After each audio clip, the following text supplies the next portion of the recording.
presentation, then it's okay.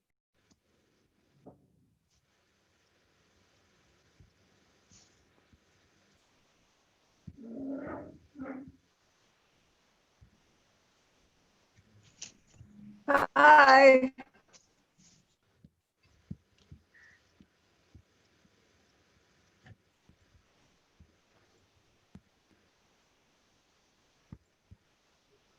Shiraz, I think we must begin. All the speakers are waiting. All right, sure, definitely.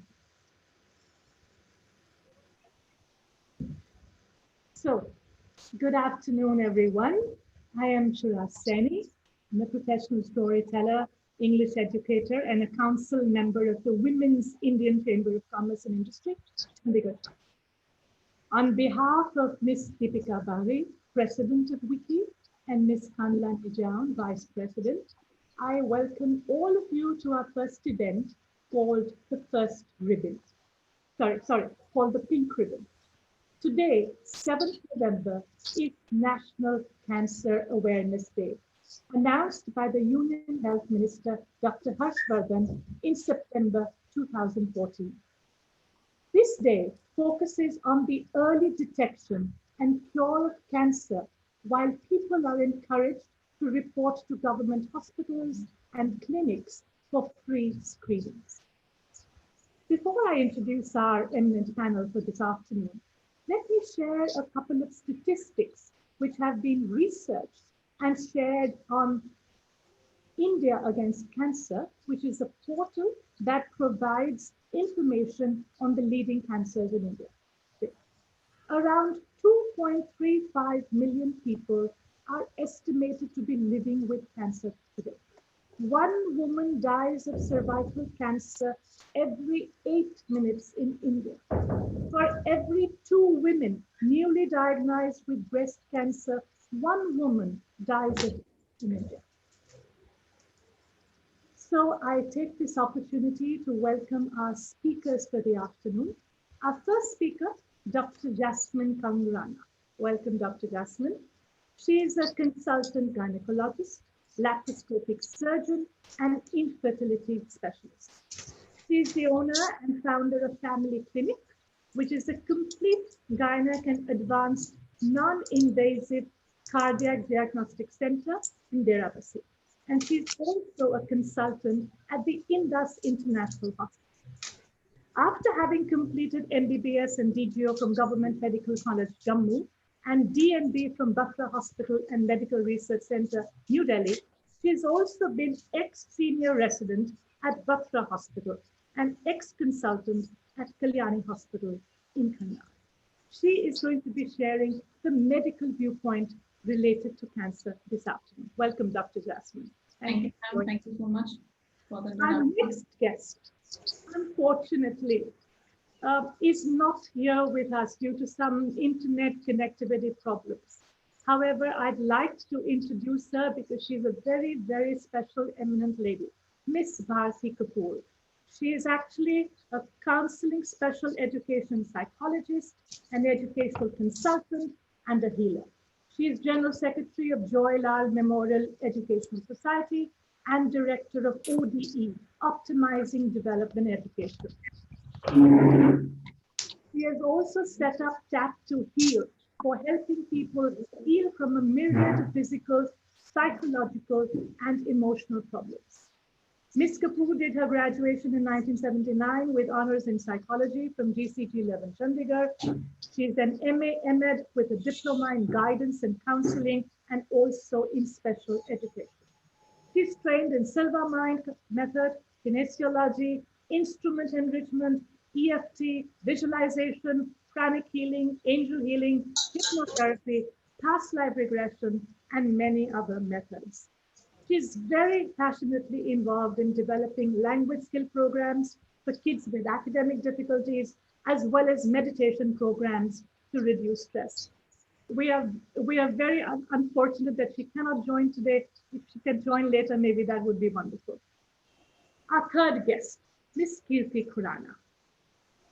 She started her career with a very humble BA degree from Lucknow, as she says, after which she went on to chase her dreams by completing post-graduation in psychology, human resources development and management, being a gold medalist from Christ University, Bangalore. She's had a fair share of missed opportunities and some obstacles with her health that really aroused her interest in the study of human behavior and emotions and its impact on one's mental as well as physical well-being. After a decade-long battle with chronic and major depression, Kirti decided to take charge of her life in a way where she could also empower others dealing with all sorts of emotional and physical things. She went on to becoming a certified practitioner of clinical hypnotherapy from CHI USA and Indian Society of Clinical and Experimental Hypnosis, India. She holds certificates in other psychotherapy modalities like past life regression therapy, rational emotive behavioral therapy, and cognitive behavioral therapy. Her academic achievements, coupled with personal life lessons, helped her to bag very interesting and diverse roles like that of Delhi Zonal Head for Team Atma Prakash, faculty trainer at Bharat Electronics Limited, Panchkula, visiting faculty at Delhi University and Banasthala University, Jaipur. And our last guest for the afternoon is Ms. Gurdeep Khera. She joins us here today to share a very personal journey as a breast cancer survivor.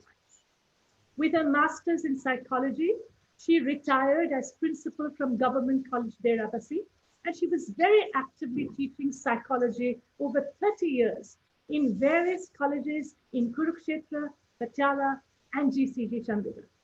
Ms. Khera is a member of the Sahayata Charitable Welfare Society, a registered NGO, which gives holistic help to cancer patients.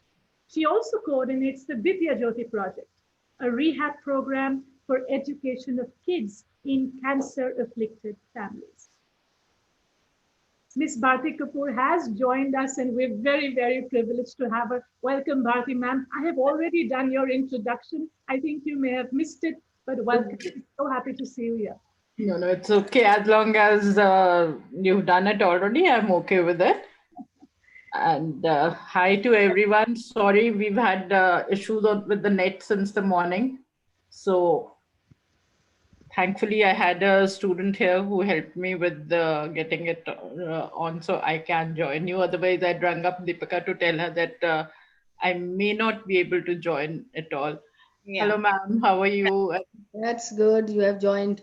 Yes, ma'am. And hi, everyone else. Hello, hello, Bharti ma'am. Very Hi. glad to have you on board. Hello, ma'am. Thank you. Hi, Katie. Before we begin, Wiki would like to appreciate the sponsors of our event. Mica Pharmaceuticals, owned by Dr. Navdeep Sandhu, a Wiki member herself, is a dentist come entrepreneur. Mica, committed to excellence, offers a variety of ophthalmic drugs and provides critical eye care facilities. The company not only promises top quality formulations and products, but also distributes free medicines at healthcare camps. Orisan Pharma International is a pharmaceutical company with more than 300 brands, manufacturing tablets, capsules, injectables, ointments. It's headed by Mr. Rakesh Goyal, started operations in 2001. And not only do they manufacture products for others, but have their own range of skin and hair care brands and oils for joint pain, especially Opigesic pain oil. They're also actively into social service, charity, and exports of medicines. And our third sponsor, Black Diamond, a very well-known manufacturer and supplier of kitchen cookware, headed by Mr. Gikinder Nagi. A large variety of ISI certified products are available all over the country, like pots, pans, cookers, tawas, all in user-friendly materials which are suitable for a very healthy lifestyle. So now I invite Dr. Jasmine Kamrana to take over. Thank you for listening. Thank you, ma'am.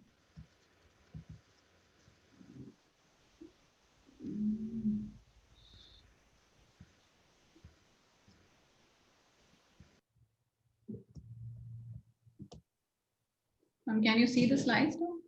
Yes, we can. Yes.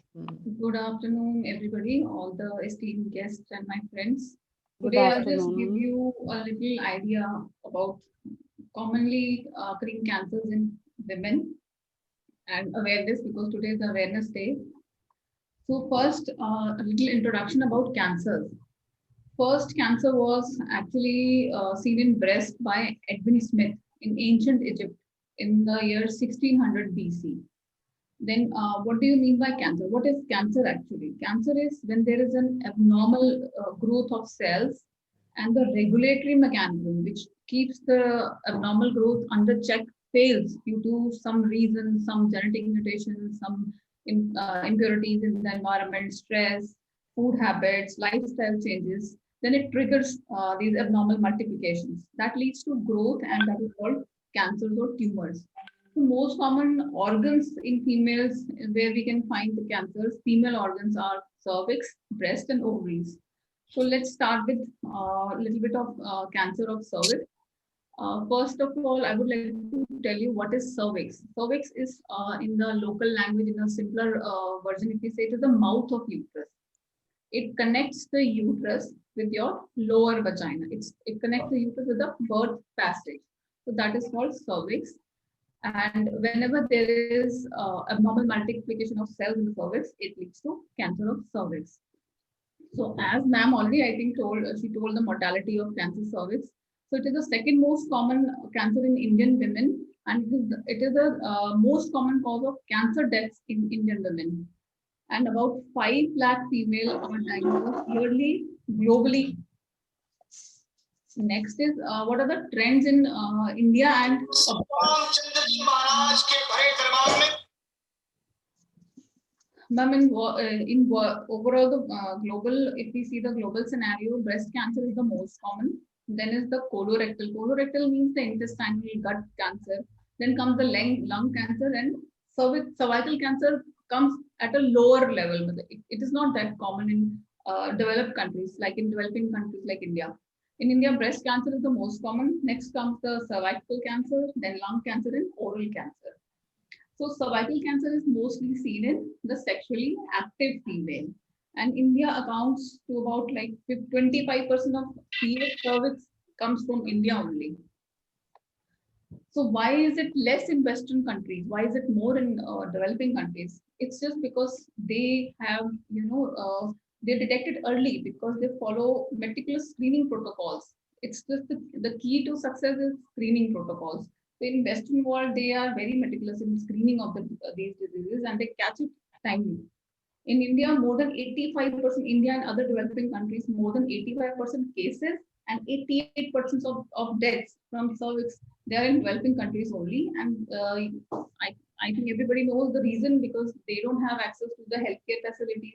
They are not very well educated. There is lack of awareness, and there are especially social and ethical barriers. They are not able to go to the hospital or talk to their doctor about this. So what are the risk factors? Why do we get? How do we get? What causes? The most common risk factor for cancer cervix is human papilloma virus. It has got hundreds of strains, but a few are very important for causing CS cervix. How do we get CS HPV virus? Mostly through sexual contact. So if a female has early age of sexual activity, she has multiple sexual partners, and the male partner which she's having relations with has other multiple partners, and especially if one of them has or will develop has features of CS cervix, then this female is at more risk of developing cancer of cervix. Then tobacco smoking. Next comes reproductive factors. Multiple pregnancies, more number of vaginal deliveries, and early age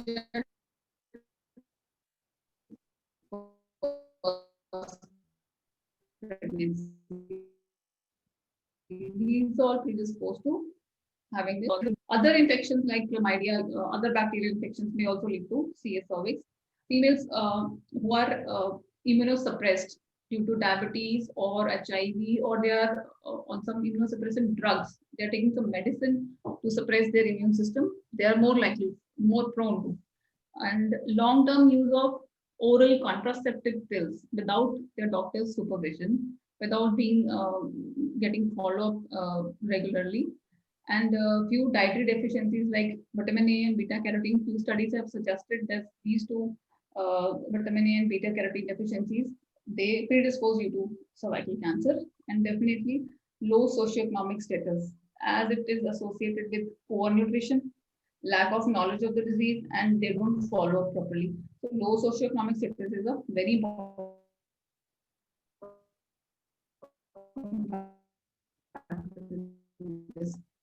So how does a CS female will encounter bleeding abnormalities? She can have heavy periods. Periods can be longer for a longer duration, but the most typical presentation of CS cervix is that she will have intermenstrual bleeding. In between two periods, she will again start bleeding. She will be all right after 5-6 days, and again in between for 2-3 days she'll bleed. Like that is a very important feature of CS cervix. Another is postcoital. Postcoital means after having relations, she may bleed, or after a pelvic examination by her doctor, she may bleed. And few females do this douching. After douching also, they will have bleeding. And bleeding after menopause, it is also one of the characters of CS cervix. Increased discharge. In few females, they may not be bleeding initially, but they will start with foul smelling, vaginal discharge, copious in amount, which is very, very, very foul smelling. And one more complaint will be pain lower abdomen, which may or may not be going to the back of the patient, lower back. So how do we prevent and how do we screen CS cervix? There are mainly two tools. One is Pap smear. You might all have heard, all of you might have heard and undergone also. Pap smear is simply, it is an OPD procedure. It takes even less than 2 minutes. It is not painful at all. And we just scrape the outer surface of the cervix. We make a slide and we send it to the lab. And we see the normal cells. And next is the HPV testing. HPV it can be done along with the Pap smear. In this, we take the sample with a brush and we send it to the lab for the testing of the virus. But HPV testing, important point is that HPV cannot substitute Pap smear. Pap smear HPV can be done with, it is a co-testing. You cannot only go for HPV and not go for Pap smear. Pap smear is the most important test. So when do you get screened? If a female is in the age group of 21 to 29 years, she can go for Pap test every 3 years. And she would be called more frequently if the doctor suggests, but mostly every 3 years is enough. And above 30 years of age, there will be Pap test along with HPV testing. Pap test every 3 years. If there is a abnormality, the doctor will call you earlier. And if you do co-testing, Pap smear with HPV, then you can increase the span of your screening to 5 years. Then you need to go every 5 years. If both of them come normal, HPV is negative, Pap smear is negative, then you can increase the interval to 5 years. And if you're more than 65 years and your previous 3-4 Pap smears were negative, you had gone removal of uterus, removal of cervix, then you may not need any screening. So the prevention is with the HPV vaccine. There are 2 types of vaccine. One is Gardasil, another comes with the name of Cervarix. Gardasil prevents us against 4 types of strains, and Cervarix prevents against 2 types of strains of virus. And this vaccination point to be noted is that they are contraindicated during pregnancy. So when do we, HPV vaccine, I will tell you one more point. It protects us not only against cervical cancer, against vaginal cancer and vulval cancer. Vulval cancer is, vulva is the outer portion of the outside of the vagina. So when do we start vaccinating? This is very important because all the females should know when to start vaccination. Their daughters, their sisters. This is very important. So in few countries, they have started very early vaccination because sexual activity there is very early. Somewhere they start even vaccinating at the age of 9. But in India, we start vaccinating at the age of 11 years and above. So if the girl has missed those years, 11, 12, 13, 14, then you can catch up at around 26 years of age. 26 means the motive is that the vaccination should be done before the sexual activity starts. Because once the sexual activity starts, the efficacy is doubtful. Studies say it doesn't, once you're exposed to the virus, it will not help much. And the schedule is around, we give 3 doses of each vaccination, and there is still debate about booster dose of we give it or not. Other preventive measures about CS service are that you should quit smoking, and birth control pills should be taken with with caution, with supervision of your doctor. If you have multiple sexual partners, use condoms. If you have, one should limit the number of sexual partners. Maintain hygiene, a good health to improve your immunity. Weight control is very important, and a healthy lifestyle, active lifestyle. So, should I take the questions, or can I move to the other cancer? Firas, ma'am. Go ahead. Ma'am, should I move to the other topic, or can we continue? Yes, yes, continue, please. Or you would like to ask something? You can continue, and then if there are questions later, we can address them. Okay, ma'am. So next, very important organ in females are ovaries. Ovaries are in pairs, one on each side of the uterus, and their main function is to produce hormones and eggs. So whenever there is abnormal multiplication in ovaries, it leads to ovarian cancer. Ovarian and breast cancer are the two cancers which are genetically, they have a very good, very strong genetic predisposition. There is mutation in few genes.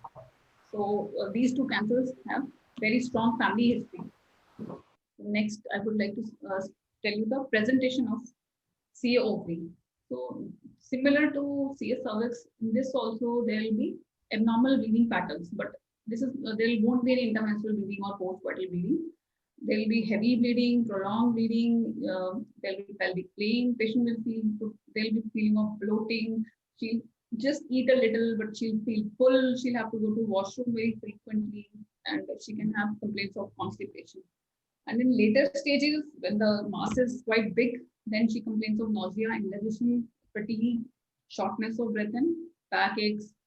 Like these are the common symptoms. So, what are the risk factors for a CA ovary? See, older the age, most of the cancers occur in older age. Then close family history on paternal and maternal, both sides. Mother, sister, grandmother, paternal grandmother, maternal grandmother, aunts, they have history of CA ovary, CA colon means intestine, or CA breast. So you should be cautious. Then because these are associated with the genetic mutations, we call them BRCA1, BRCA2 mutations. That is not important right now.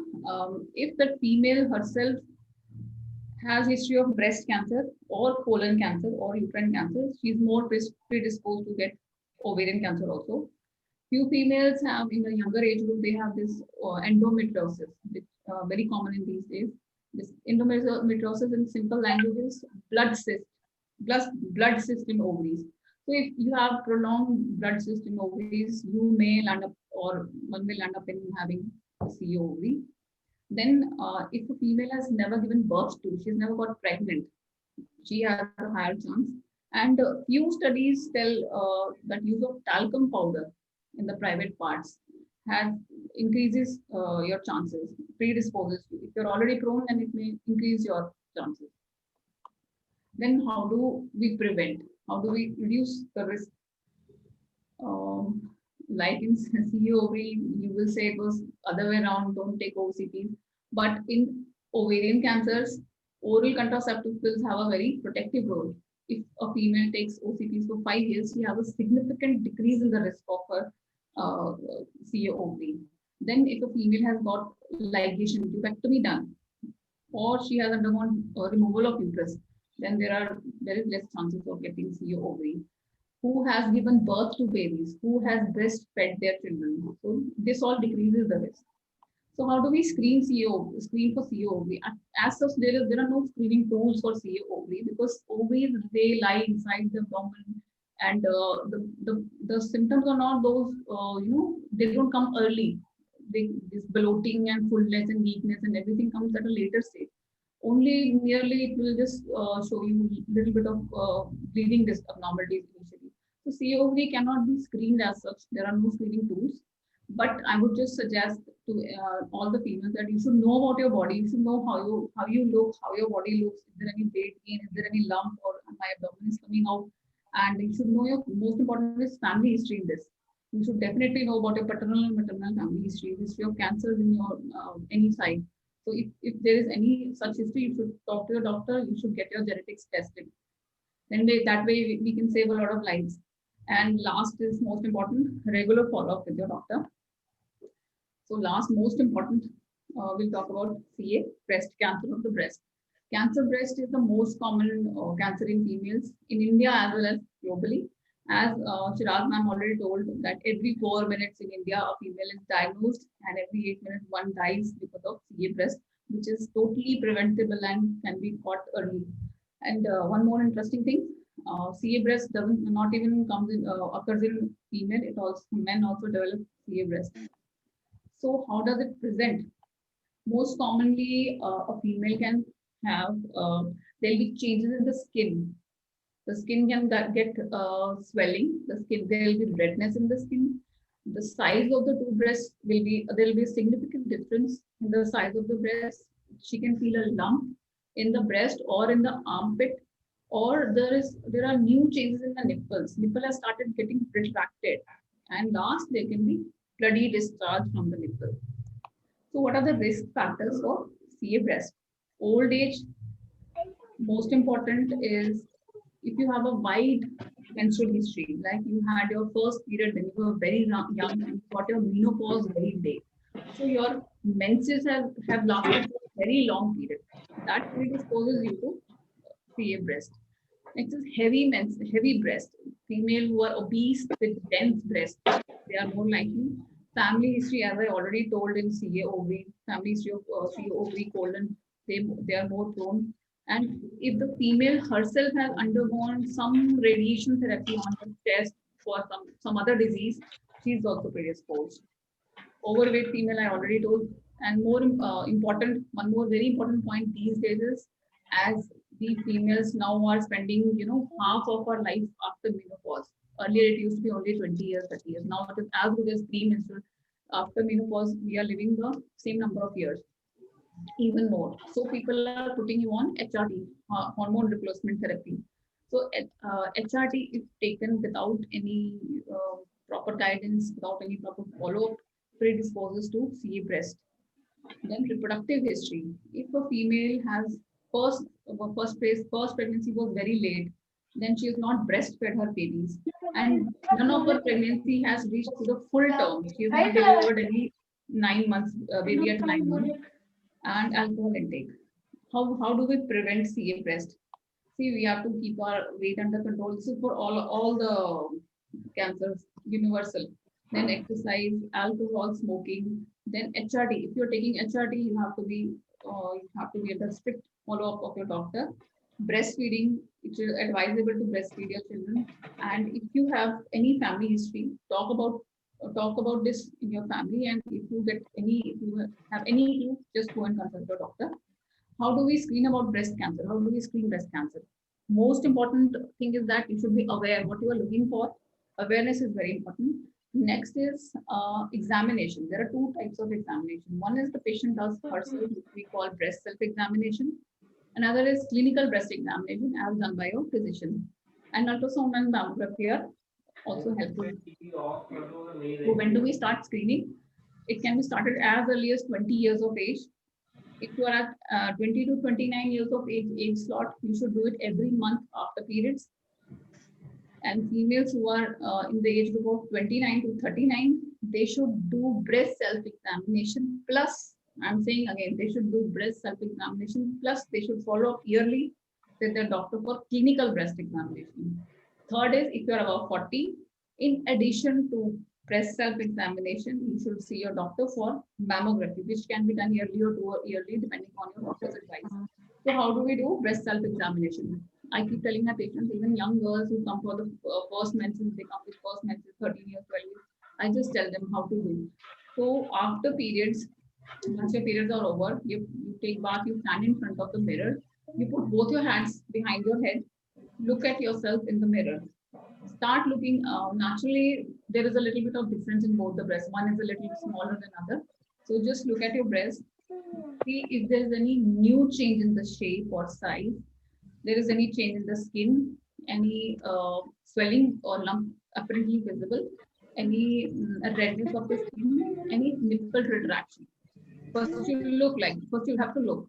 Then you start palpating. Palpating is examining. If you want to, you can do clockwise or anti-clockwise, it's your wish. For left breast, you use your right hand. For your right breast, you use your left hand. So you can go any way, left clockwise or anti-clockwise. And you have to not do it with the fingertips. You have to do with the palm of your hand, with this surface of your hand. You go slowly, slowly and start palpating in a circular motion. And most importantly, you palpate your axilla also. You examine your axilla also. So you look for all these things every monthly. Next is ultrasound. Ultrasound is non-invasive test. Kupadi basis we do it. And last but not the least is mammography. Mammography is basically the difference in mammography and ultrasound is that ultrasound we advise in younger female and mammography is advisable after 40 years of age. So what are the myths? There are so many myths going on about breast cancer.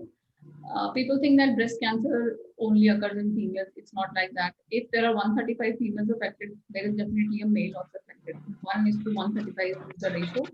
Then only women with family history will have cancer. No, it's not like that. 70% of the breast cancer female don't have family history. Then only a lump can present as a cancer. There is, it is also wrong. 80% of the lumps are benign. They are non-malignant. And paternal family history is not important. This is totally wrong. Paternal family history is equally important like as maternal. And breast cancer always comes as a lump. No, it doesn't. It can come as simply a discharge, simply skin changes, simply puckering of the nipple, something like this. So last but not the least, what are the take-home points? Maintain a very healthy lifestyle. Take less carbohydrates because all the malignant cells, all the cancer cells globally, top to bottom, from head to toe, any cancer will thrive on glucose. So please take less carbohydrates, less sugar, and beware of the condition. Awareness is very important, which we are talking about. Third is you should know every female should at least spend half an hour with herself, for herself, wholly and solely. She should think, look at her in the mirror herself. She should know her body. Last is if you have any doubt, talk to your doctor and follow the screening protocols very meticulously as advised by the doctor. Thank you.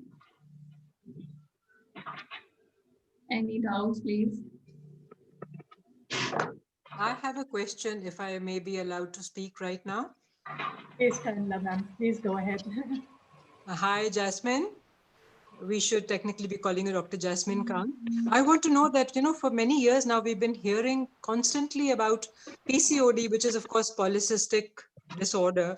And we hear a lot about fibroids, and we hear about a lot of young women who are constantly suffering with this PCOD issue. I personally know of some people who had fibroids and they have been so bad that they actually had to have a hysterectomy, unfortunately, even before they were able to bear children after they got married, which is really tragic indeed. So I'd like to know, for the sake of other people listening, and luckily we're out of that phase already ourselves, I'd like you to just point out to us what the issues are which can be avoided by the younger generation, which I'm talking about varying from say age 28 down to age 39 or 40, where we find that they have a PCOD issue, they may have fibroids, they haven't had children, they're very career minded, they want to move on and make their place in the hierarchy, and they want to just shift away that we'll have our children later on, and that later on causes a lot of reproductive issues which are constantly causing either that they're not able to have children or they have complicated pregnancies. So what can be done about the PCOD as well as the fibroid issues pertaining to cancer, and what can be done to avoid that actually occurring into a very monstrous thing, which it wouldn't be if there was some way out for people to be, should they be screening themselves? Should they be more careful about checking on their ultrasounds more often? Should they have children more often? Tell me what you say, Dr. Jasmine. Ma'am, PCOD is, as you said, it's very common. It's just coming up like anything. I think every 6 patients out of 10 I see young girls, they have, my youngest is 13 years. She has PCOD. So basically PCOD is a disease of lifestyle, what I basically call it is a lifestyle disease. you have to be very strict with your lifestyle. Junk food, getting late, sleeping late, this is and taking stress. These 3, 4 things. Though genetics predispose you in all these things, genetics are always there.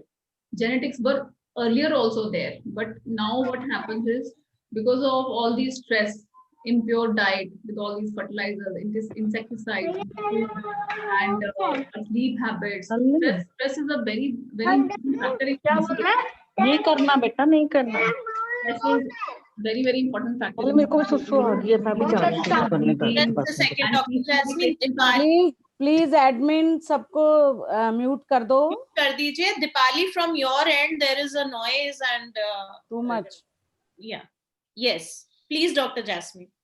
okay, PCOD is, I was just telling you the predisposing factors why we are seeing PCOD left, right, and center. Because initially, first of all, we were not scanning. There were definitely genetic predispositions were there initially also, but genetics have worsened due to mutation in the food we eat, because of the green revolution. The structure of the wheat has also changed. It also leads to so many diseases. Then stress, what we are taking. Stress is very important. Stress is a very important. Menstrual problems are very, I'll say it is very sensitive. Menses and your main control of your hormones is very sensitive to stress. You might have yourself seen, or your daughter might have seen, like if you have exam, you skip your menses. If you have exam, you may have heavy menses. Because it is very much related to stress. So all this leads to this PCOD thing. So PCOD is basically you're not forming eggs properly, then you lead to infertility. So first suggestion would be that you should maintain your lifestyle. I just simply say a simple one line to my patients. अपनी जिंदगी ऐसे जियो जैसे आपके दादा परदादा जीते थे. Early to bed, early to rise, उतनी physical activity, वैसा ही खाना, कोई burger, patty, pizza नहीं. Although once in a while it's okay, but start living that ancient lives. So it will definitely decrease. And definitely, so we have that genetic predisposition, उसको तो हम कर नहीं सकते कुछ, but we can at least reduce the other risk factors. Or most important as early marriage. All the PCOD patients, early marriage, family खत्म करो, दादी को दे दो, नानी को दे दो, और अपने काम पे जाओ. Do like that, because PCOD decreases your fertility. The graph comes like this. Then about fibroids. Fibroid has a very strong family history, and if you don't have pregnancies, you get more prone to fibroids. So it is advisable to. It is one of the you can say treatments. If you get pregnant, then you can delay this if you are genetically predisposed to this. So otherwise, I'll just say most important thing is lifestyle and taking less stress, getting married early and finishing your family early. That's it.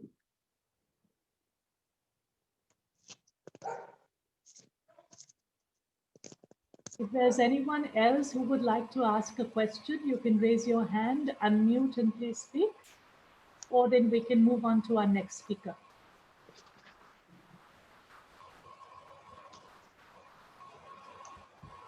Fine, Shirazma. We can go ahead. Okay. Yeah. So, Bharti ma'am, welcome. Would you be ready to take on?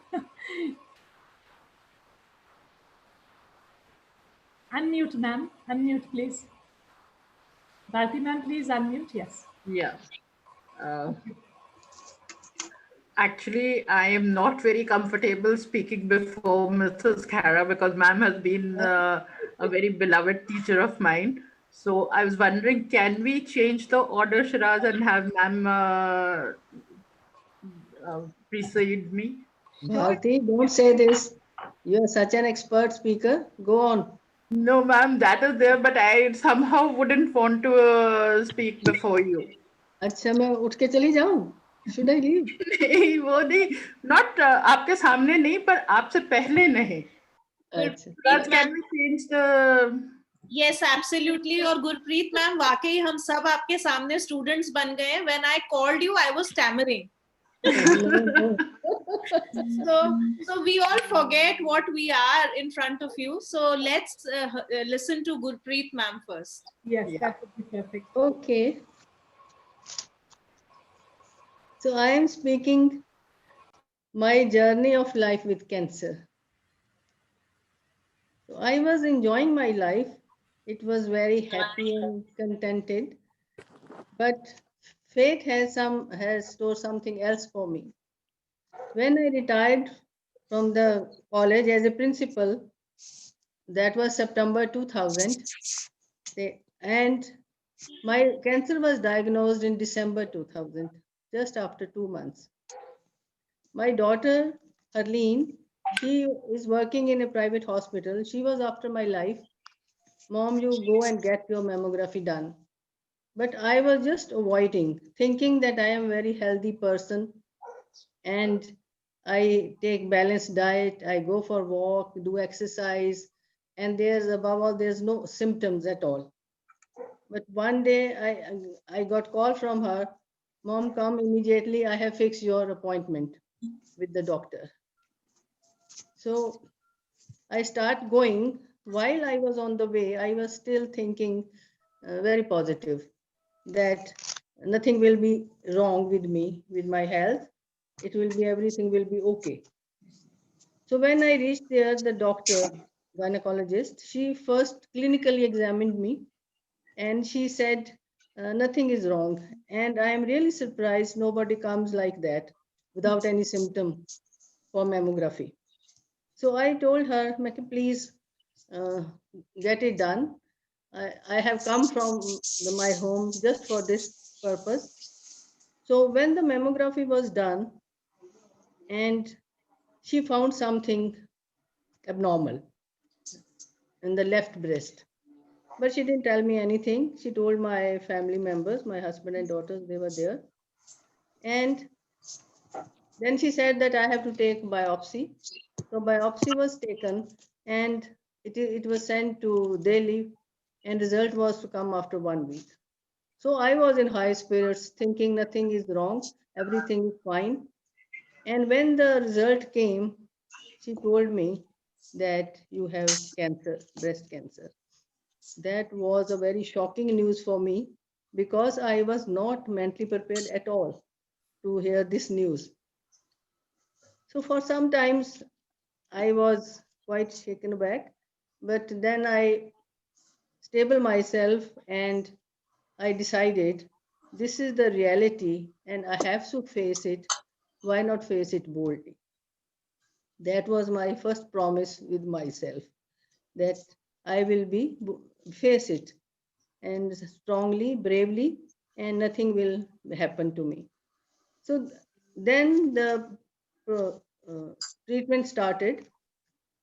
After that, the doctor gave me two choices. Either you go for mastectomy, and or the other way thing is that I have removed the lump, so you get radiotherapy and chemotherapy. So then myself with my husband, we went to 3, 4 doctors, our friends, to get the second opinion what to do. All suggested that go for mastectomy. So the surgery was arranged and it was done. So I remained in the hospital for 1 week, and there again I was quite positive. And doctor also appreciated this, that we have got very cooperative patient. Otherwise the patients, they start suffering or saying that we have pain here or there, you have not complained anything. After 1 week I was discharged, and then when I came home, so I need some help, so my maid used to attend me and took me to the bathroom, and she was to give bath to me. And after, when I got little strength, I started sitting in the on the internet and read about cancer. As much as I can read in detail, I came to know what about everything about the cancer and breast cancer and the medicine, which was I am supposed to take for 5 years. I read about that. So that gave me confidence that, and the lucky thing for me was that it was my first stage, and the cancer was detected early. As it is said that early detection saves life. So that was in my case. So that helped me to keep my positive attitude. Interesting thing is that At that time, one book was published with the heading Hope Soars, and we were asked, the survivors, that please send your experiences. I also sent my article, and it came back after 3-4 days with the comment, please make it more emotional. So I read it once, twice. I could not add anything in that. Then I asked my daughters, okay, please read and add something so that you can make it little emotional. So my daughter said that we were badly shaken, mom, but to seeing you in the positive attitude, so we also remained in high spirits. It is okay. You send your article. Then I asked my husband, Mecca, please you add something because I cannot think anything with any line which can I add anywhere. So he also said the same thing, that it was your positive attitude throughout the treatment. So send the article just like that. So the article was published like that only in that book. So this attitude, the mindset that we have at that time, that really helps the patient. So don't, the first thing is that the acceptance should be there. Whatever has happened had happened. So though the idea sometimes comes, why me? When all my friends, all relatives are okay, why I got cancer? So this idea does come in your mind sometimes, but then you have to accept that the reality is something else. So you make the adjustment accordingly.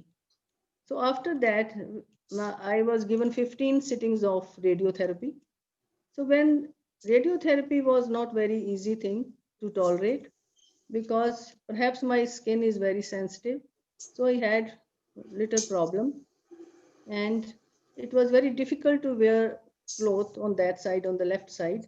So what I did, I removed one sleeve of my blouse on the left side and wear saris for 1 month so that it should not touch, cloth should not touch my part. And after that, sometimes the nausea was there, and the you feel very weak, didn't like to talk anything. So that thing happened, but that thing was, so that was over after 15 sittings. And when the last day I was going out of the PGI, one lady called me, please come here. I went there. A few ladies were sitting there in a group, and they were all volunteers of Sahayata, Charitable Welfare Society, NGO, those who help cancer patients. And she just ordered me, take out 100 rupees and become the member of this society. I gave 100 rupees and got this receipt. And that was the happiest day for me, because my aim was that after retirement, I wanted to do social work, but I didn't know whom to contact and where to go, which NGO I should find out. So that was, my problem was solved, and I was very happy. So next day, I started going to the office and attended the meeting, started attending the meetings. Then the president of that time was Neelu Tuli. By chance, she also died of cancer, and now her sister is the president of this society. So we started going together on Tuesdays to the PGI for duty, and there she gave me the charge of Vidya Jyoti project, which I will explain later on. So what I learned from my disease is that it is your mindset which can help you to overcome your difficulties. And it is if you see brighter side of everything, it helps. And if you have faith in God and accept that what has happened, it is His will, then you can overcome your difficulty easily. There is one writer, American writer. She's also breast cancer survivor. Louise L. Hay. She wrote a book, You Can Heal Your Life. This is the name of the book. Here she has said that it is not only the physical, the psychological factors also are responsible for the cancer. And she has given more importance to the resentment.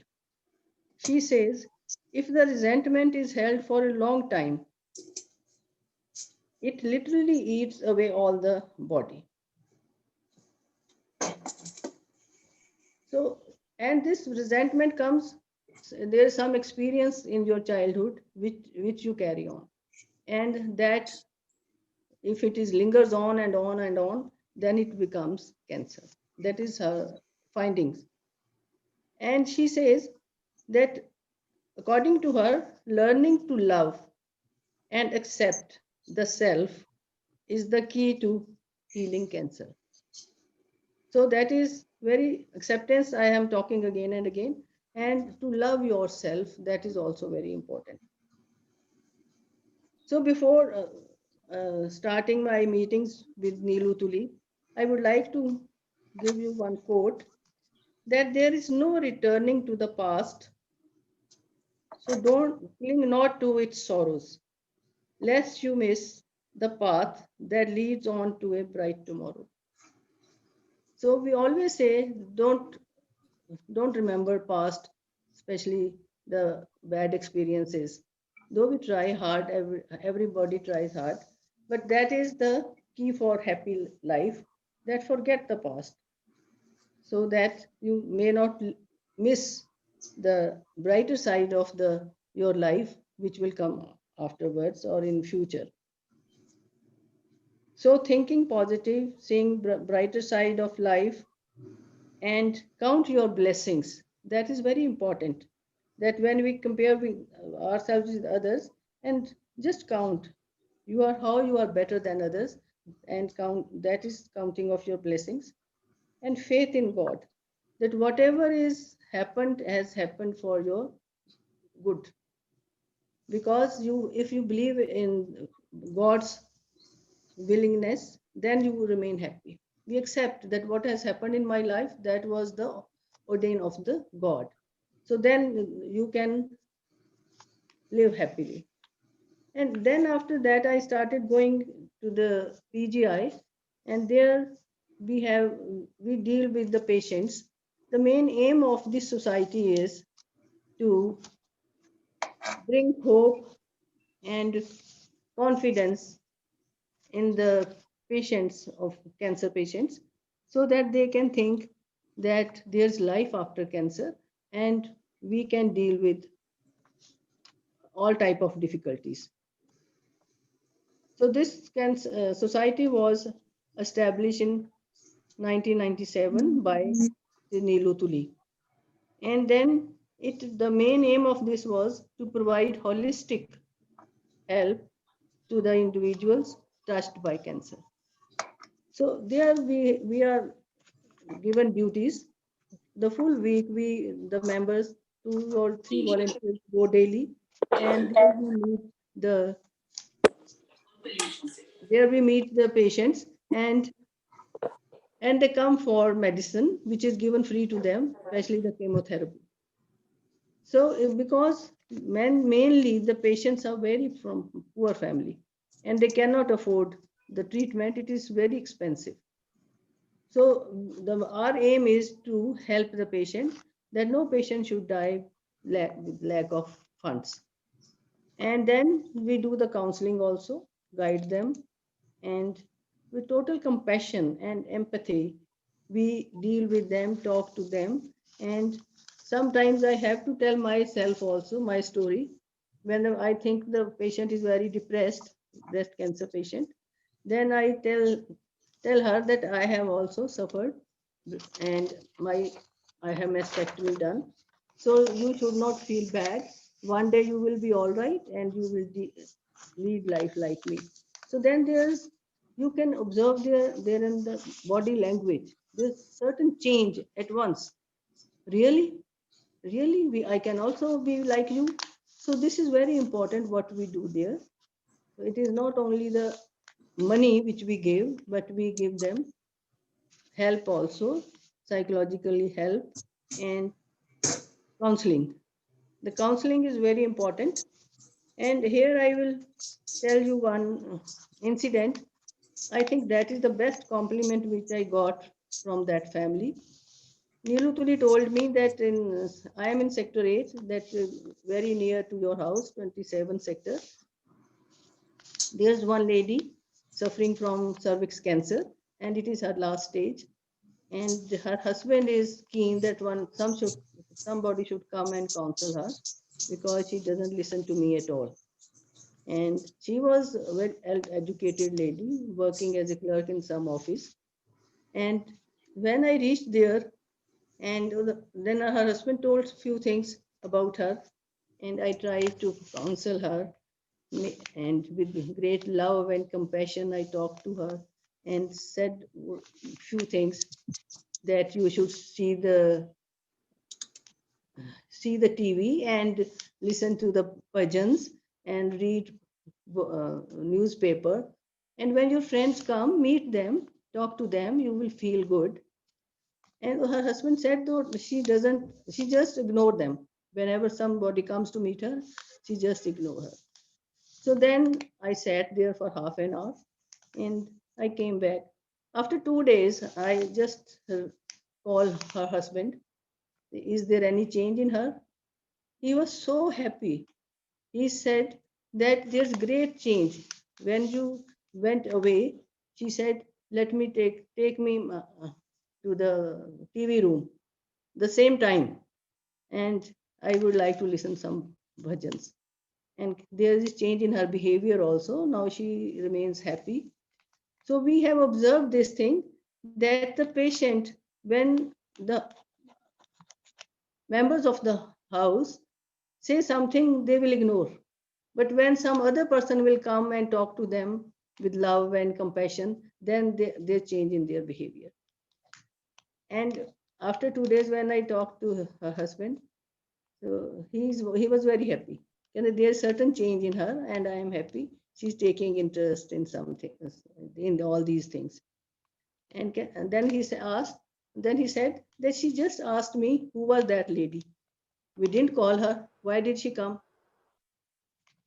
Then I said she was an angel who came to meet you.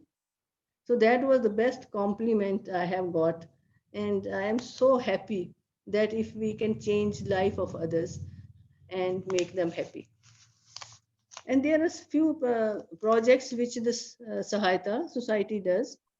Mainly is Vidya Jyoti project, because when the cancer enters in the house, person who, if earning a member is afflicted with the cancer, then all resources are used for that person, because it is very expensive treatment.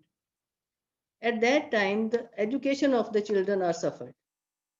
So we started this project to help the children of those afflicted families, and we provide 200 rupees per month for their education, so that they continue their studies.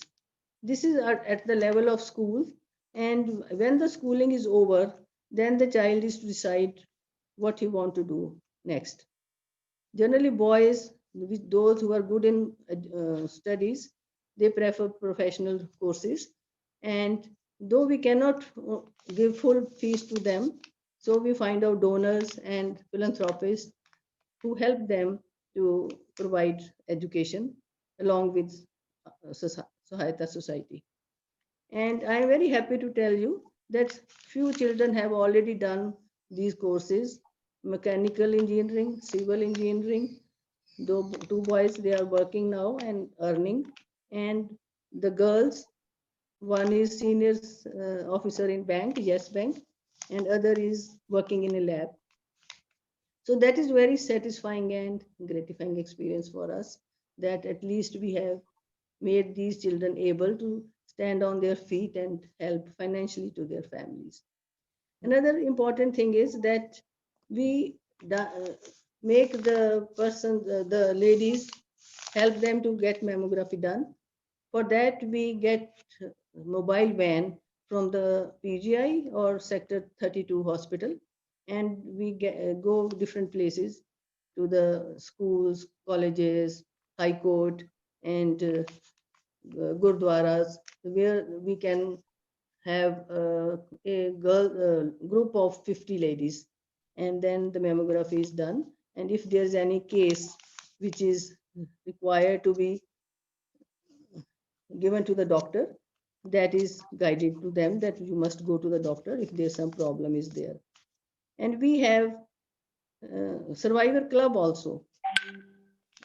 We have 55 members in this society, and out of that 14 are survivors just like me.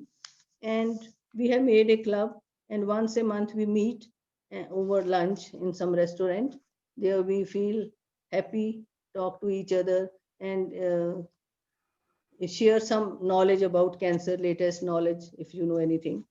And And that ma'am is does fantastic ramp walks also in that.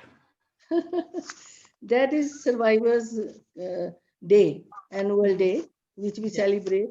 In that, we all survivors participate, all ladies, and we have generally we have skates, some group dance, group song, and catwalks that we really enjoy because we get chance to go to show ourselves on the stage that we can still catwalk at this age also. So all these things are there, and we celebrate Pink October in detail also. And Pink October is mainly for the breast cancer awareness, where we want the people should know, we should be aware of breast cancer, as she has already discussed, Dr. Jasmine. And we go for home counseling, as I have given you my example, where I got the best compliment. And the awareness talks we do, where we go to the again schools, colleges, and NCC cadets, and we talk on no tobacco also, so that we can catch from the young children, so they should not indulge in smoking. And then about all these self-examination of the breast, all these things are told to the ladies so that they can lead better life. Here I want to tell one more thing, that my son, Amanjot Singh Khera, who is in New Jersey, he is taking great interest in Sahayata Society, and he is president of US chapter there. And he raises funds for us. And since he has been sending funds to us since 2006, and few lakhs we have already received. And I am really proud of him. So that's Really all. nice to hear the story of Gurpreet ma'am. It is really motivating. And we are also getting the coverage on the national channel. Here, the Wiki National people are also here with us, and they are also covering this. So it's really motivating to hear that, ma'am. Anything you want to conclude? I just want to tell these ladies, especially, that they should get mammography after the age of 40. That is must. Absolutely, ma'am. Like in your case, it was a real inspiring story. Like you, out of the blue, you went to get it done. Although हम जो ladies होती हैं, वो I think हम अपने लिए बहुत ही Even educated ladies don't do. जी, और ऐसे अचानक डॉक्टर के पास चेकअप, और वो भी आज नहीं, आज से 20 साल पहले की जब आप बात बता रही हैं, तो it is really surprising, and because of the timely, I think, detection, you early detection saves life. detection saves lives. So that has and इनकी डॉटर को भी सलाम है जिसने इतनी केयरिंग रही कि उनको वहां तक पहुंचा सका. बिल्कुल ठीक है. I told her it was on her insistence I went. Otherwise, I was thinking I am a very healthy person, so that's because of her. जी, एंड यही हम बाकी लेडीज को यही मैसेज देंगे गुरप्रीत मैम के थ्रू, कि जैसे हम अपने लिए केयरलेस होते हैं, हम अपनी फैमिली को प्रायोरिटी देते हैं, बट हम अगर ठीक रहेंगे तो हमारी फैमिली ठीक रहेगी, because we will be able to look after them very well. Because family is the support system for us. Yes, absolutely. So let's, Gurpreet ma'am, with your permission, let's proceed to the next speaker. Yeah, sure. Raz ma'am, please take over. So thank you, Gurpreet ma'am, for sharing your personal journey with us. I now invite Bharti ma'am to take on, and Bharti ma'am was right. She wanted her teacher to speak first, and that's wonderful. You can take it on from there. Okay, Bharti, go ahead. Unmute, please, Bharti ma'am. Unmute, please. Yeah. Thank you, ma'am. Thank you so much. And though I know most of the story, but hearing it again was really, really very enlightening and does change your perspective on it. And as far as ma'am's positivity is concerned, I think I know that since I had been her student, and that is one thing that used to come across. And somehow, perhaps most of what in fact, I was just thinking that she has made it so easy for me to give my presentation, because a couple of things that ma'am has said is there in my presentation also. So Deepika, can we start my Absolutely, ma'am.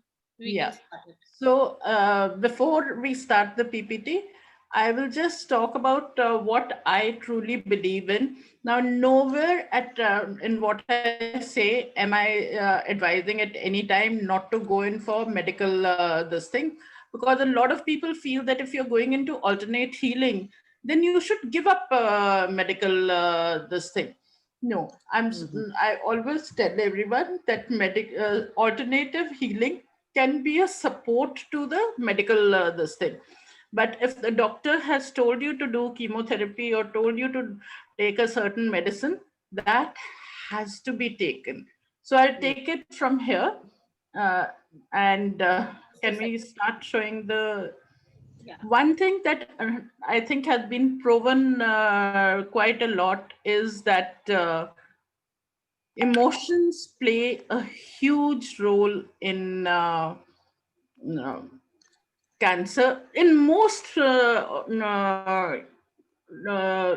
illnesses or diseases, as Louis Hay calls it a dis-ease. And in fact, when ma'am mentioned the book, I keep this in my Bible actually, and it's on my table side all the time. So Louis Hay calls it dis-ease, that your body is not at ease with your emotion. Your emotions are not at ease with your body, which is why this happens. Any kind of disease happens in your body. So when we are talking about not being at ease with your body, uh, emotions do play a very important role. So my topic is effect of meditation and EFT on cancer patients. Can we have the next slide?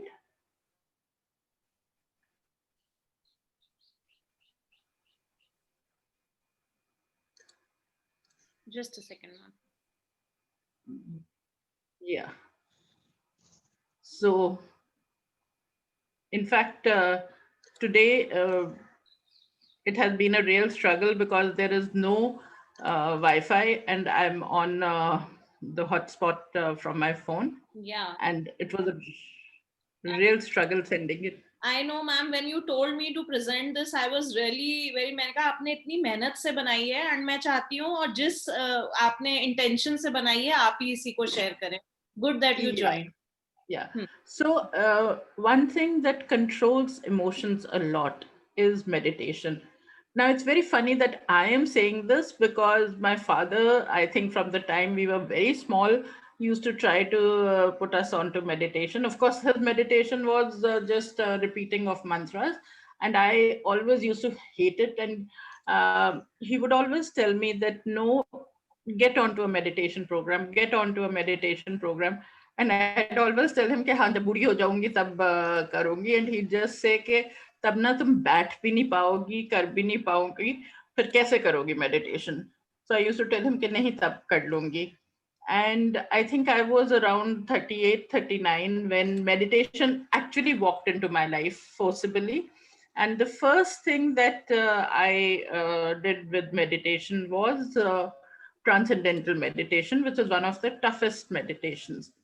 Now, there are lots and lots and lots of definitions of meditation. I don't go into it. it is not just creating stillness in your mind. It is not just creating a sthir avastha jo hum kehte hain. It is not that. Meditation is a process, and one of the things that it does is it makes you happier. And as ma'am said, that when you are happy, most diseases you can fight. So people who do meditation lead happier lives. So I'm just going to quickly go through what all meditation does. The next one, please. Even if you spend a few minutes meditating, it can have a huge effect on you. Meditation also helps you to manage anxiety, stress, and depression. And when you are get a diagnosis of cancer, I think anxiety, stress, and depression are very normal companions of this thing. If you fight them, then yes, they will help you fight the cancer also.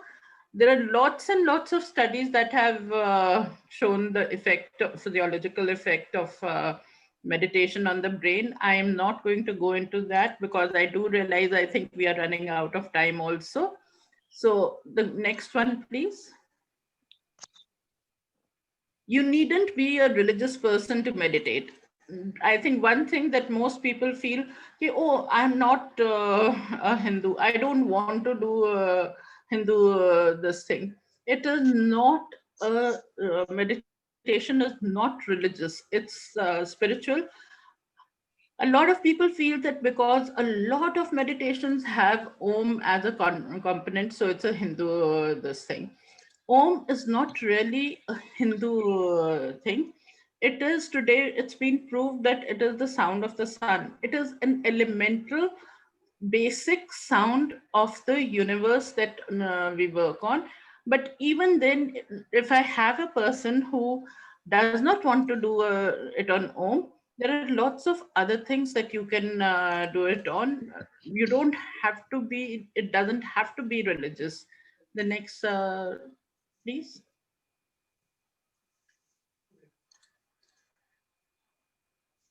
So one thing that I would read while I think Deepika is changing it, meditation isn't about wiping the slate of your mind clean. It's about being aware of what appears there.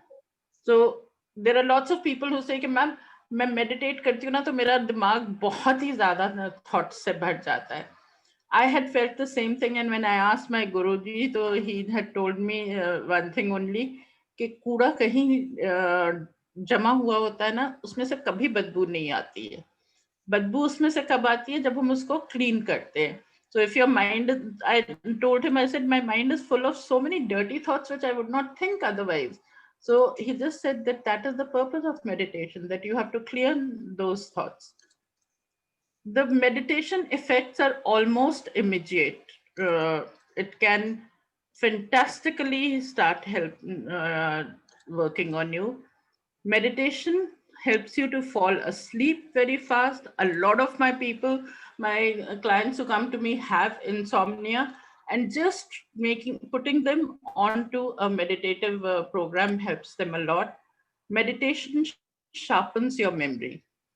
Which is something that I have seen myself also, that since I've got into a meditative program, my memory has become better. Now, quickly, I'm just going to do a very small meditation because a lot of people say कि नहीं meditation तो सिर्फ घंटे में होती है और हम घंटा नहीं निकाल सकते. So, can I request you all to just let's do a 2-minute meditation? So close your eyes and let your hands rest loosely in your lap. Hear the sounds around you, but take no notice of them. Notice your breathing going in and then out. In and then out. In and then out. In and then out. Notice all the tension leaving you as you breathe out, and energy coming into you as you breathe in. So just imagine that there's a golden light all around you, and you're breathing in energy and you're breathing out your tension, and the golden light is converting the tension into energy. Now, as you are in a completely relaxed mode, I will ask you to pay attention to your breathing. As I say one, I will count backwards from 15 to 1. And as I say 15, take your breath in.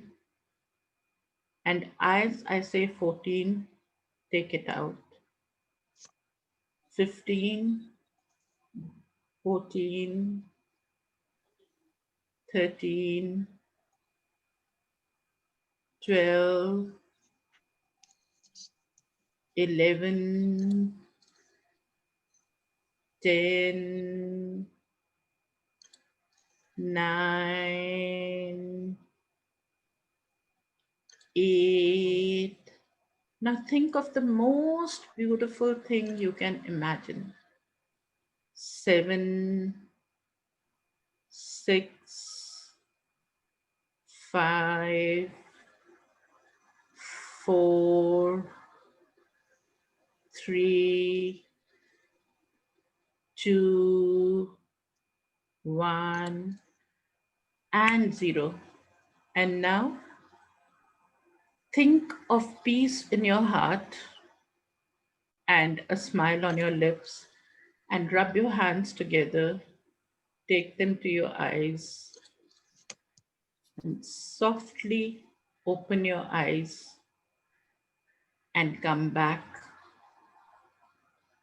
to the room. I didn't want to come back. Yeah, that is a reaction I get very, very often. This was, of course, a very short one, but I've had experiences of, again, she was someone who was suffering from cancer who first came to me and she said that I cannot meditate. So do not make me meditate. So we started with a 1 minute meditation, then we took her to 3 minutes, and then we took her to 5. And in the meanwhile, she was also going through with her chemo and everything. And then she started coming for my meditation sessions. And one day I had done a 1 hour session almost. And when she opened her eyes, she was giving me this very horrible look. So I told her, "Ki kya hua? Why are you looking at me like that?" She said, "मुझे आप बिल्कुल अच्छे नहीं लग रहे हो. आप वापस क्यों लेके आए हो हमको?" So I told her, "Just remember, you said that you can't meditate for more than 2 minutes."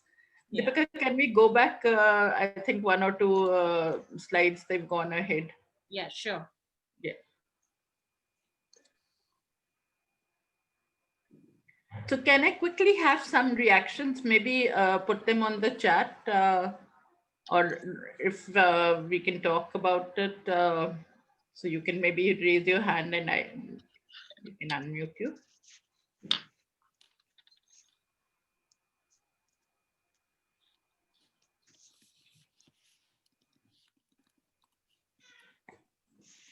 Okay, I get very scared when there is no reaction because that means they either understood anything, it hasn't gone down well.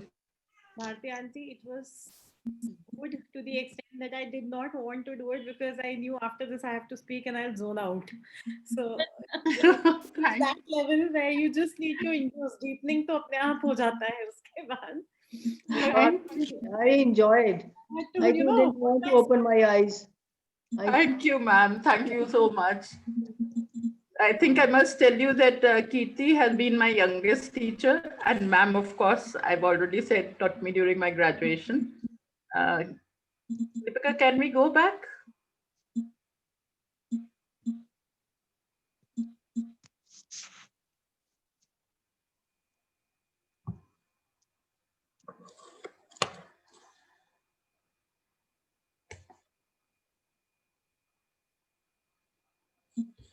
Yes, we do have time constraints, because of which I wanted to quickly, the next one, please.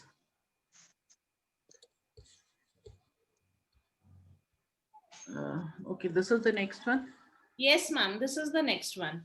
Okay, so emotions are very clearly linked with the cancer, and a person's emotional state and cancer have been demonstrated in the past, but mainly in relation to negative feelings. This is someone, Professor Asya Rawls, who's using positive states to get people out of cancer. So she said that so far it's always been in relation to negative feelings such as stress and depression, and without a physiological map of the action mechanism within the brain. So they're doing lots of work on developing that. Now, ma'am also quoted Louis L. Hay, and what she says is the emotions behind cancer are deep hurt, long-standing resentment, deep secret or grief eating away at the self, carrying hatred, and what's the use thinking.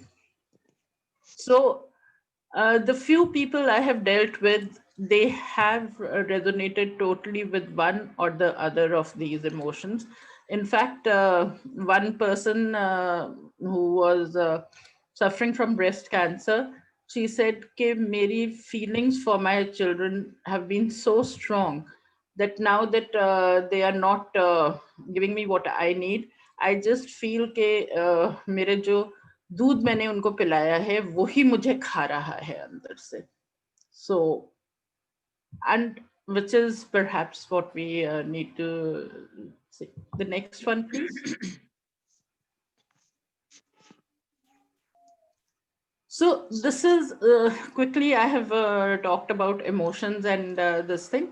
Now, another thing that I use very often in most of my this thing is EFT, which is emotional freedom technique. So I'm going to quickly go through what is EFT. It's an alternative treatment for physical pain and emotional distress. It's also referred to as tapping or psychological acupressure. People who use this technique believe tapping the body can create a balance in your energy system and treat pain. And Gary Craig, who's the originator of this, his thought process was that a disruption in energy is the cause of all emotions and pain, and that is what causes disease.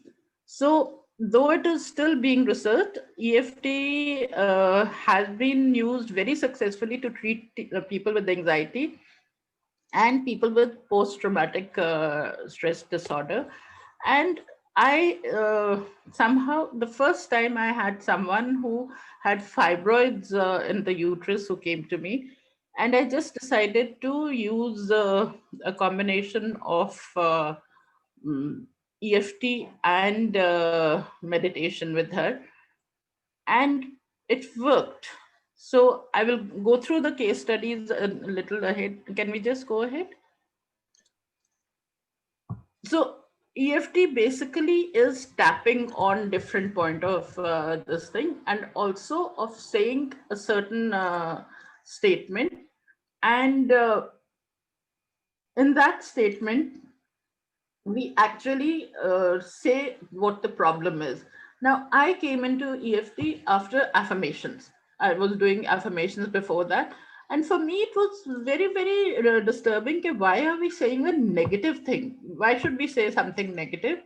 And I did not, the person I learned it from could not answer me why we say a negative. But when I did the second and the third level, so that is the time when, in fact, the person who was leading us asked me, told me that, okay, this is the address that we give to our energy that we are releasing when we are tapping, that this is the problem, please go and heal it.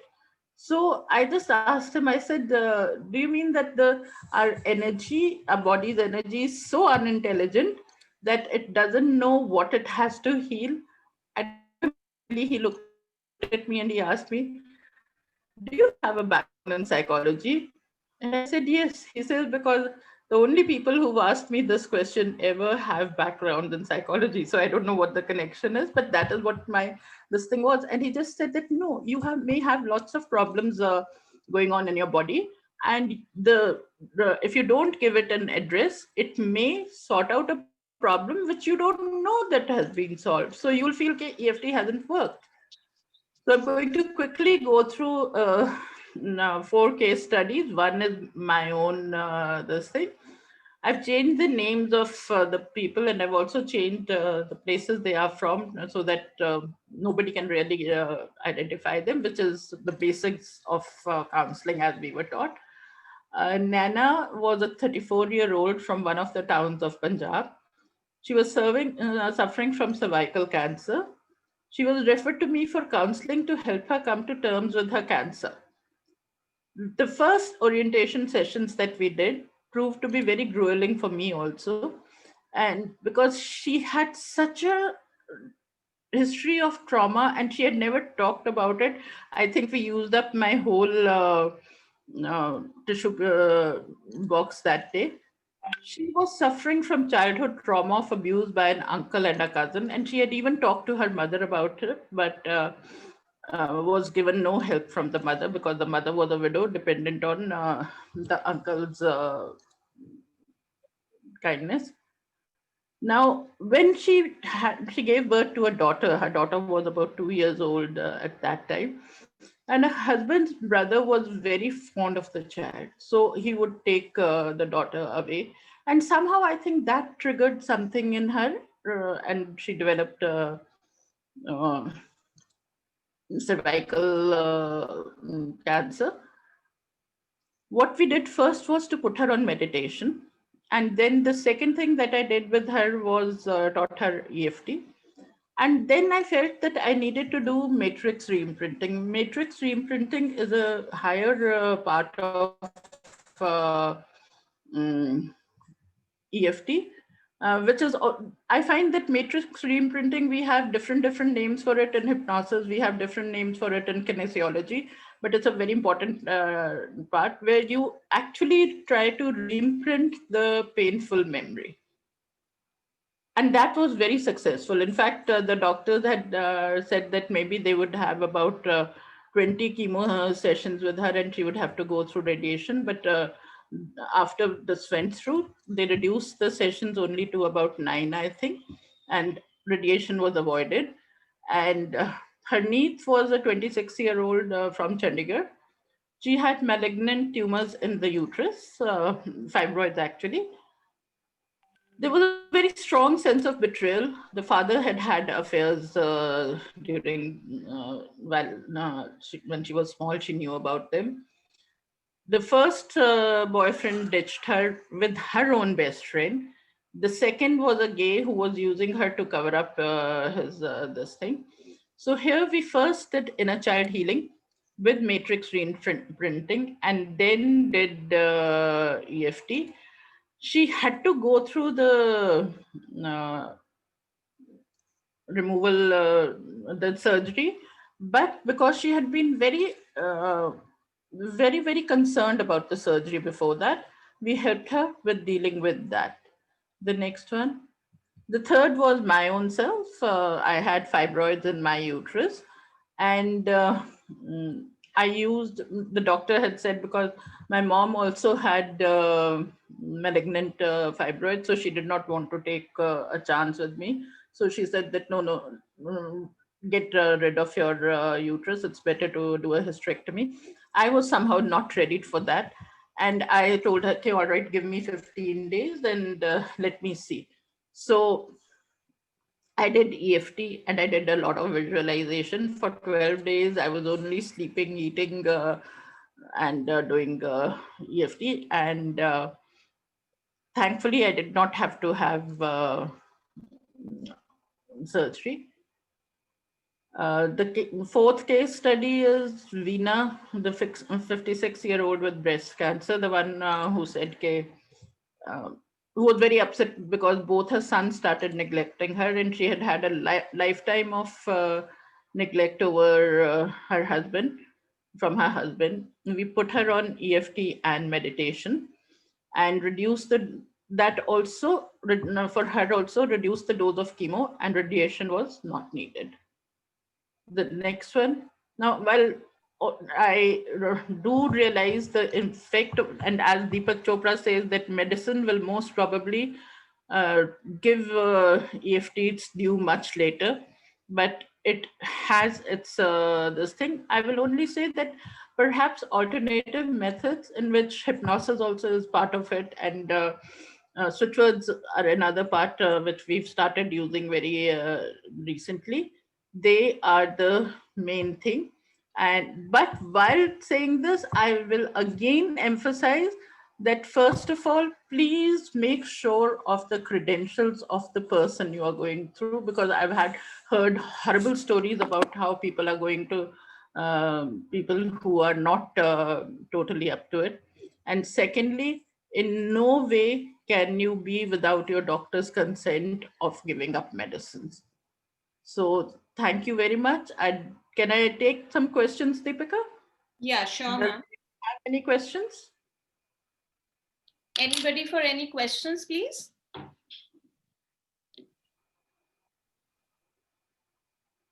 Okay. We I- have. I will just end and conclude, ma'am, कि yes, you rightly said कि emotions का हमारे अपनी body पे बहुत effect पड़ता है, जैसे कि डॉक्टर जैस्मीन ने भी ये बात बीच में कही थी. I am just trying to pour in a little bit of Hindi कि को नहीं समझ में आती है थोड़ी इंग्लिश या जो इतना, तो मैं यही कंक्लूड करूंगी कि जैसे कि डॉक्टर जैस्मीन ने कहा था कि जब इमोशनली हम ठीक होते हैं या स्टेबलाइज्ड होते हैं, तो इवन एक डेली रूटीन में जो हमें मेंसेस की भी प्रॉब्लम, आप कई बार देखिए कि जब हमारे एग्जाम्स होते थे या हमें कोई टेंशन होती थी, कई लोगों के डिले हो जाते थे और कईयों के पहले आ जाते थे. The same thing you are putting up in some other way कि इमोशंस का हमारी फिजिकल वेल बीइंग से बहुत बड़ा ताल्लुक होता है. Yeah. So absolutely correct, Bharti ma'am. So nice to have your presentation. Kirti ma'am, Shiraz ma'am, can you please ask Kirti ma'am to take over? So thank you very much, Bharti ma'am, and I'm so glad that you could make it with all your internet issues. Yeah. Kirti, thank you so much for waiting on. It's been a long session, and you are our last speaker, so please take it on. Thank you. I think most of what I had to say has already been covered, because see, hypnosis is it's a mind body therapy, and as the name suggests, mind body part was covered by Dr. Jasmine, the mind part was covered by Ms. Khera and Bharti ma'am. So there's not much to say, but nonetheless, I'll still tell you a little about hypnosis and how that can help with cancer cures. Right. Hypnosis, when we hear the term hypnosis, there are so many myths that come up. There's a taboo around it. People think that somebody would control my thoughts, somebody would control my mind and get my secrets out, but apparently it is not so. Hypnosis has been used in the past, since time immemorial, in the West, in India as well. In India specifically, we've had sleep temples, right? So sleep temple and the temple sleep basically is nothing else but hypnosis. There have been many modalities that have been used, which have used aspects of hypnosis, if not pure hypnosis. But today science supports hypnosis with medical aids and medical treatments. The first ever research that came out was in 1800s, where hypnosis was used in one of the breast cancer surgery. It was used as an aid to your anesthesia. So there are researchers about that. But coming to today's world and understanding why do we need hypnosis along with medicine, please take note, I'm saying along with medicine. Nowhere do we ever say that these mind body therapies should be taken up independently and one should forego the medical treatment. That's not how it works. For a good prognosis, things need to go hand in hand. ठीक है, एक के साथ दूसरा चलेगा तभी एक को फायदा होगा. It's like that. So when we use hypnosis, hypnosis can be used at multiple stages, right from your lifestyle changes. So, you can prevent a disease or a disorder like cancer happening to the post recovery stage. So, be it initially lifestyle changes, or your diagnostic stage, or your treatment stage, or your post recovery stage, or even reintegration back into the family or society, hypnosis plays a major role. Uh, why does hypnosis play a major role? I'll just give you an example. See, most of the things that we experience in life are based on a perception. I'll give a very simple example to show what perception is. Imagine I'm walking on the road with a friend, and there's a dog coming on a way. Now, I slightly, digress and change my route because I'm scared of the dog. Whereas my friend goes and, hugs the dog, cuddles the dog, plays with the dog. Now, why this change of reaction? Why do we have different reactions? Whereas on the outside, the dog is the same, the situation is the same. I have a different reaction, my friend has a different reaction. Right? So, what I'm trying to say here is that this situation does not determine your reaction. What determines is your own prior experience. So, for me, when I changed my route, it was, there's a probability that I've had bad experiences with dogs in the past, whereas my friend has seen the loyal side, the playful side of dogs. So, in short, I'm not reacting to the dog right now. Same happens when we are going through a crisis in life. The situations are not suitable, but are we really reacting to the situations? No, we're reacting to the fears that have, we've ingrained in ourselves, in our mind. We've heard such horror stories about people who fought cancer and, lost their lives, or, such horrendous things that we've heard. In fact, the very term cancer gives you goosebumps. It raises a kind of a fear inside you. So most of our reactions are based on those fears rather than actual disease that you're battling, right? So hypnosis really helps you overcome that perception, the faulty perception that you have. We can change that. In hypnosis, what we do is we create a trance like state. When I say a trance like state, it is not really sleep, it is not really a wakefulness, and it is not really a dream. It is a combination of all. You take you become hyper aware. So you take that awareness from awakefulness, you take relaxation from sleep, and you take creativity from dreams. You put these together, and that is what a trance state is. That's what hypnotic state is. Once you're in that state, the suggestions that the therapist gives make the most impact. Okay, so the suggestions have to be pre-worked with the patient.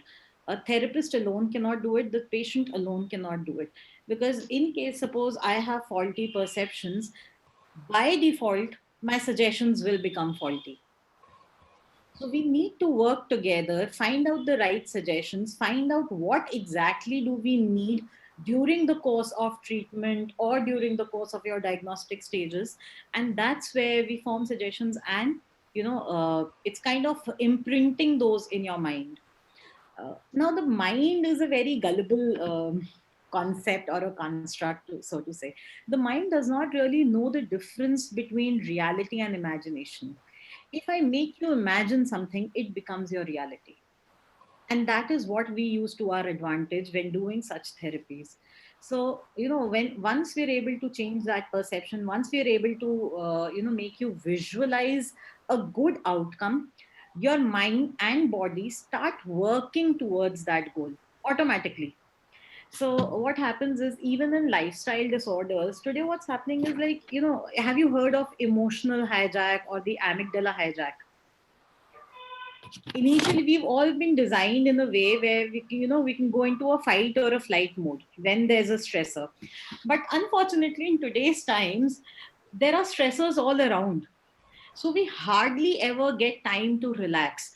We are constantly in a panic mode, constantly in a fight and a flight mode.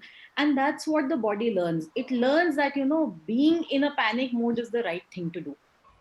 But unfortunately, that is not the right thing to do. We have to change it. So slowly, with meditative practices, as Bhartiman was saying, slowly with hypnotic practices, if you're able to train your brain to come back to a state where your body can relax, where your mind can relax, you can think clearly, you can be more solution oriented, right? And these faulty perceptions will not creep in.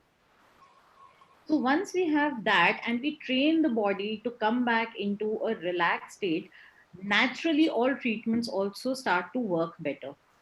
If I'm panicking all the way, I'm creating a ruckus for myself, for my family, and for the people who are treating me, it's, you can almost understand that the impact of those treatments would not be as much as when you have a good mindset, as Kera ma'am was already saying those things, right? So having that mindset is very important, and we can train ourselves through hypnosis. Another thing is lifestyle changes. Hypnosis can work at a stage where, cancer has not even reached you, at a preventive stage. If I am able to train myself to eat healthy, to exercise regularly, I can actually keep myself at quite a safe distance from these lifestyle disorders. So hypnosis does help you do that. It helps you with your inner motivation. Nobody needs to come from outside to tell you, no, no, it's time to, eat good. It's time to go out and walk. It's time to go out and do cardio exercises. You don't need all of these. The suggestions work as, innate motivational system. But the only requirement is you need to find a good therapist. Another thing is that if you do happen to have cancer, and now's the time to fight it. You can't definitely run away from it. You have to fight it. Fear, anxiety, distress, it's a natural, normal companion, right? Hypnosis helps mitigate that. Through hypnosis, we can use guided imagery, we can use relaxations, we can use mindfulness techniques, we can use EFT and create an alternative reality for you. It is like watching a different movie, and you being a part of that. You are the director of that movie. You design how you want to see yourself, where do you want to see yourself, and that becomes your reality eventually. So hypnosis does help deal with pain, with distress, with anxiety, um, to the extent that people who've had mastectomy have a lot of self-esteem issues also, many times.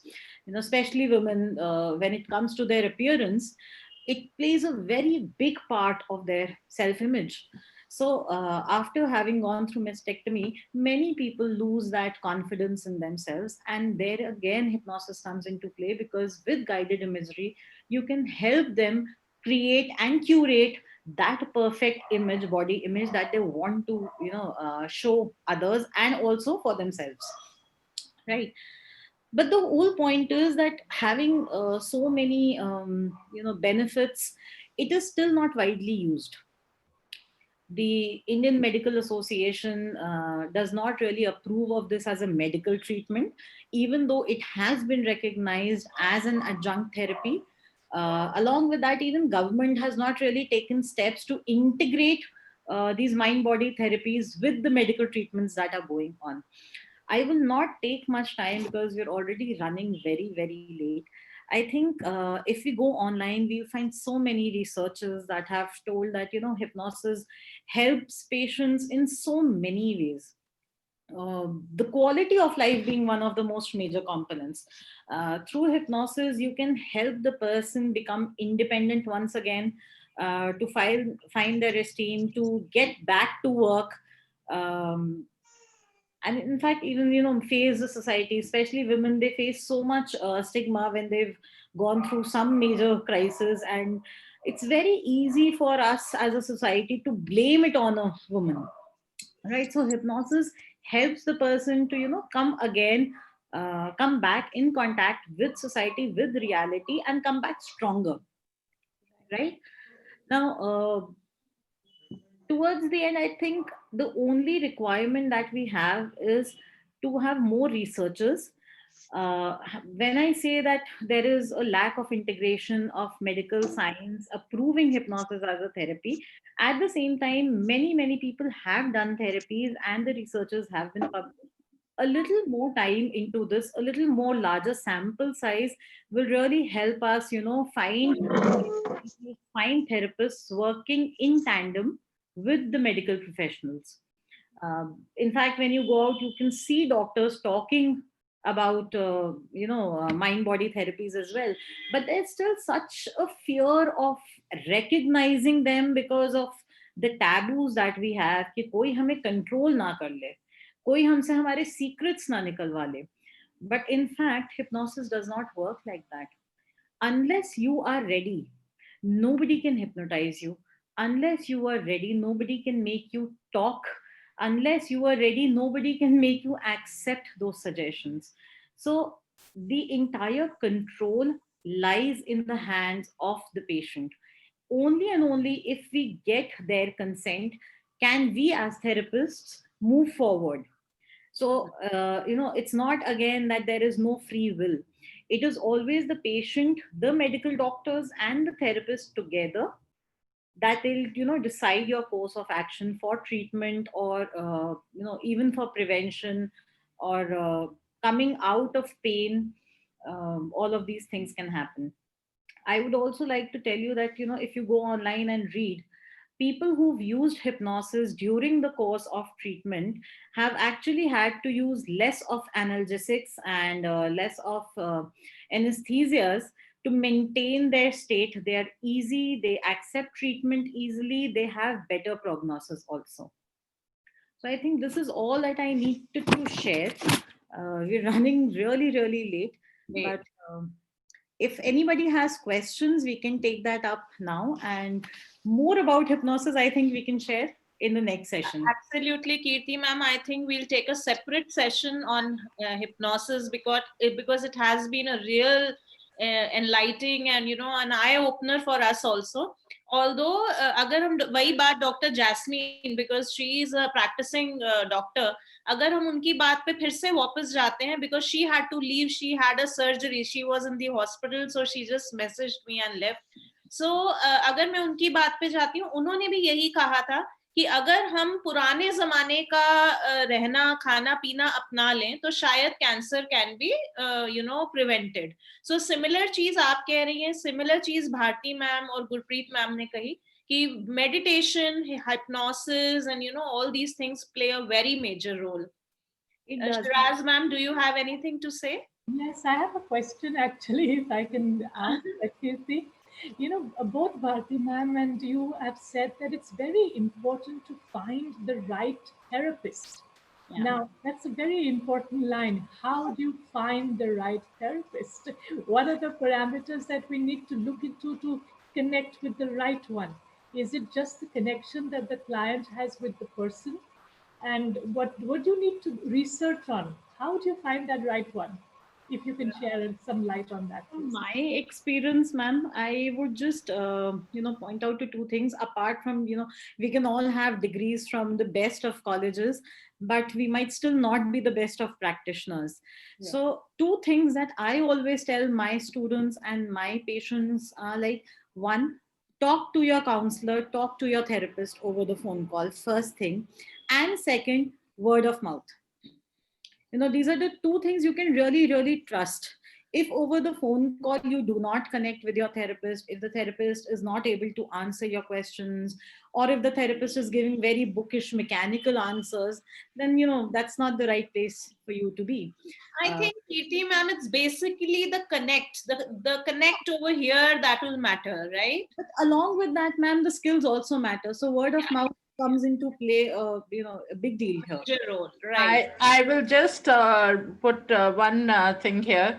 A lot of the people who are in this field, Kirti, unfortunately, are what I would call con men or con women. Absolutely. So if you're talking on the phone, they can connect to you beautifully and get you convinced that you need to be there.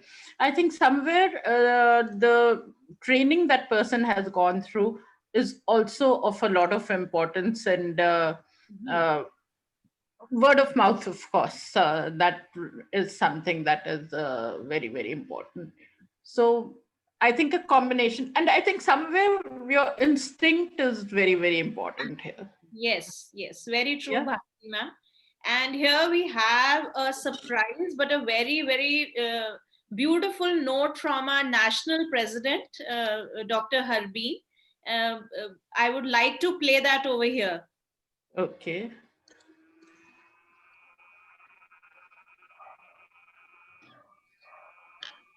We cannot hear it, right? Just a second. Yeah, we can't hear it. Hear it.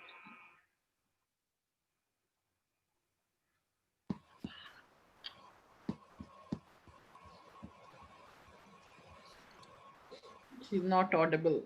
Yeah, just a second. I will just.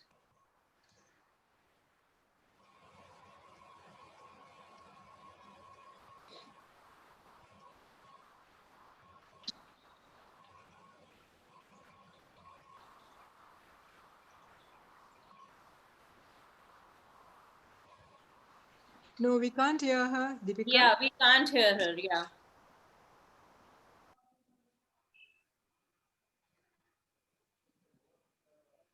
I will share the recording in person because I have that. There is something wrong with the audio.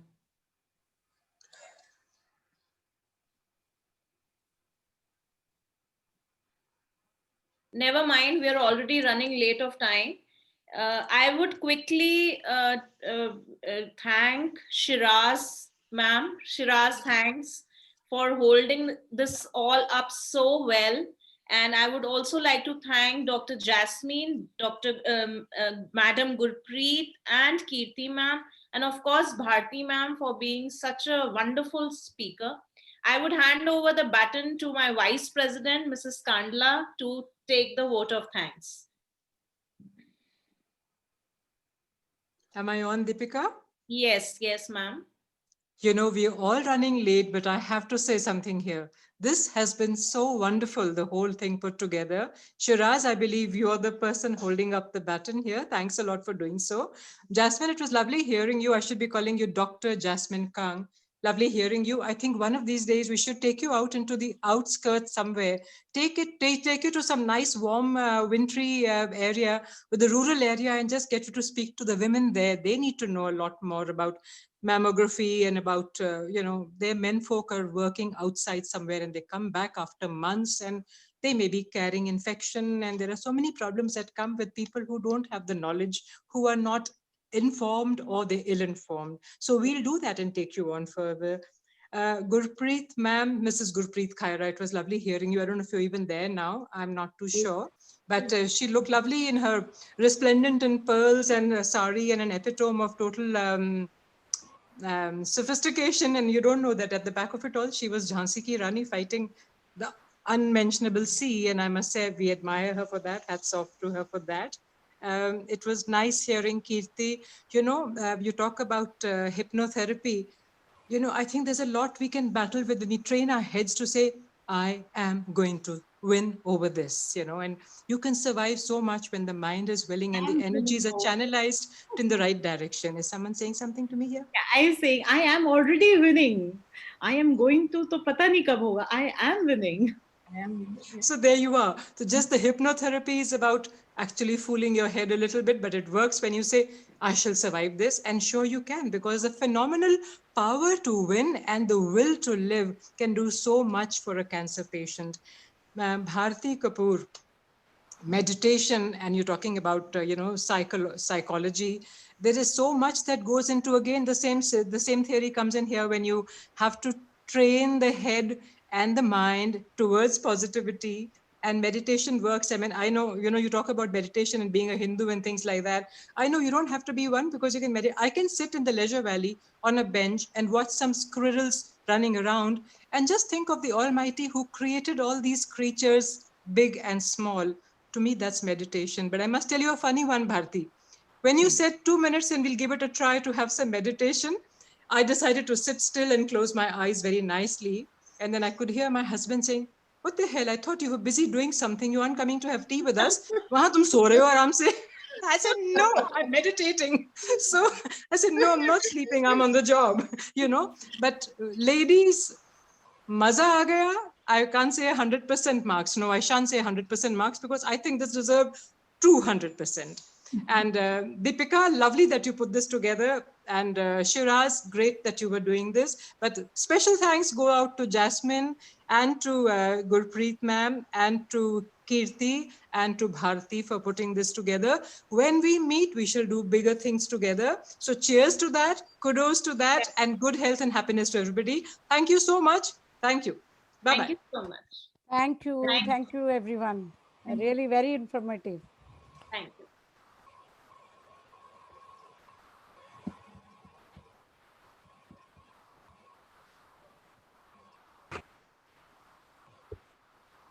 Okay, ji. Should we leave?